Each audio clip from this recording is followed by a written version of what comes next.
أعوذ بالله من الشيطان الرجيم. Baca juga sebenarnya, tapi semoga saja ini jangan disalahpahamin ya oleh kita semua. Penanya mengatakan saya mantan pelacur dan alhamdulillah Allah memberikan saya hidayah sunnah. Yang pertanyaan saya adalah ketika saya sudah bertaubat, apakah saya berhak mendapatkan laki-laki soleh? Sangat berhak. Enggak ada larangan sama sekali. Dan orang soleh, teman-teman sekalian terutama akhwat kita di belakang sana, orang soleh tidak akan melihat masa lalu anda. Nggak ada urusannya sama masa lalu. Banyak wanita-wanita kafirah yang masuk Islam di zaman Nabi SAW, kemudian dinikahi oleh para sahabat. Tanpa ditanya, kamu dulu pernah zina nggak? Kamu pernah mabuk nggak? Sekarang di depan mata kita ini mukminah. Selesai, gitu kan? Itu tugasnya. Jadi insya Allah masih tentu saja bisa. Taubat itu adalah sesuatu yang menghapuskan semua kesalahan yang lalu. Ketika saya menikah, apakah saya harus memberitahukan masa lalu saya? Sama sekali nggak perlu. Dan tidak boleh, pernah saya bahas dalam masalah adab sebelum ini ya, ada adab rumah tangga kalau nggak salah. Atau mungkin ke depannya nanti akan ada bahasan. Tapi yang jelas ada adab nanti dalam rumah tangga suami istri. Di antaranya teman-teman sekalian, salah satu penyebab sakinah wa rahmah ya, ketentraman dan kasih sayang di antara suami istri, tidak mengorek-ngorek masa lalu pasangan. Jadi ulama mengatakan tidak layak dan tidak boleh seorang suami bilang sama istrinya, kamu harus bersumpah atas sama Allah, dulu kamu pernah berzina enggak? Ini enggak boleh dia tanya, istrinya juga enggak perlu jawab. Ini pernah ditanyakan ke beberapa majelis ulama gitu.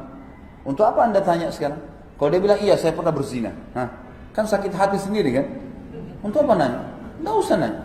Ini orang depan mata kita sekarang sholat malam, Masya Allah, berzikir, baca Quran. Sudah inilah salihah di depan mata saya. Tidak boleh juga istri begitu nanya. Kamu dulu sebelum nikah sama saya pernah berzina nggak? Pernah begini nggak? Bukan tugas kita itu. Allah sudah titipkan sekretaris gratis 2 kiri kanan. Di mana dia pergi dijaga. Salah dihukum dari langit. Bukan tugas kita itu. Nggak usah ambil alih tugasnya malaikat. Hah? Banyak orang mau sibuk ambil alih tugasnya malaikat. Untuk apa? Kalau kelihatan depan mata kita yang salah, luruskan. Kan gitu. Simple sekali kok. Kalau tidak, jangan dikorek-korek. Sibukkan diri dengan hal yang bermanfaat. Jadi tidak perlu ceritakan masa lalu. Sekarang saya mau terima saya, inilah saya, gitu kan? Selesai. Itu saja. Itu yang saya tahu Allah alam. Jadi tidak ada urusannya untuk menyampaikan saya dulu pernah pelacur, saya dulu pernah begini, atau saya dulu pernah memakan riba, atau saya dulu pernah begini. Sudah selesai. Saya sekarang begini. Pekerjaan saya sekarang ini dan saya mau menikah dengan anda. Selesai. Sekarang ke depan. Bukankah dosa zina akan bersih dengan dirajam atau dicambuk? Lalu bagaimana dengan saya? Tentu saja rajam dan cambuk itu dilakukan oleh pemerintah setempat yang menerapkan hukum Allah yang maha tinggi dan maha pemurah, dan itu kalau kepergok. Tidak ada dalam Islam itu pengakuan dosa kayak agama Katolik. Datang ke pastor, saya pernah buat begini, dipercikin air langsung selesai, kamu masuk surga. Enak benar. Ada dalam Islam itu, gitu kan? Nah, dalam Islam. Pernah ada sahabat datang mengatakan, ya Rasulullah saya sudah berzina. Nabi alihkan wajahnya. Mungkin kau hanya cium. Dia datang lagi, ya Rasulullah saya sudah berzina. Lagi Nabi alihkan lagi wajahnya ke sini. Mungkin kau hanya memeluknya. Ya Rasulullah saya berzina. Nabi SAW alihkan lagi, mungkin.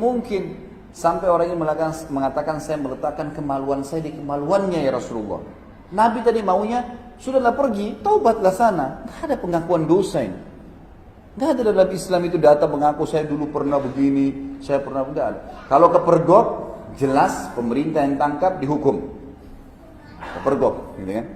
Dan kalau kepergok ini teman-teman, dia menyatakan taubatnya pun tetap dihukum. Pencuri ditangkap nih, kepergok oleh pemerintah, masuk penjara, taubat. Hukumnya harus dikisos tangannya, tetap dipotong walaupun dia taubat. Kepergok lain. Tapi kalau orang tidak kepergok, pernah mencuri dulu, sekarang sudah taubat. Tugas dia taubat kepada Allah Subhanahu wa taala, lalu dia kembalikan haknya yang pernah dicuri. Selesai masalahnya. فإن مع العسر يسرا إن مع العسر يسرا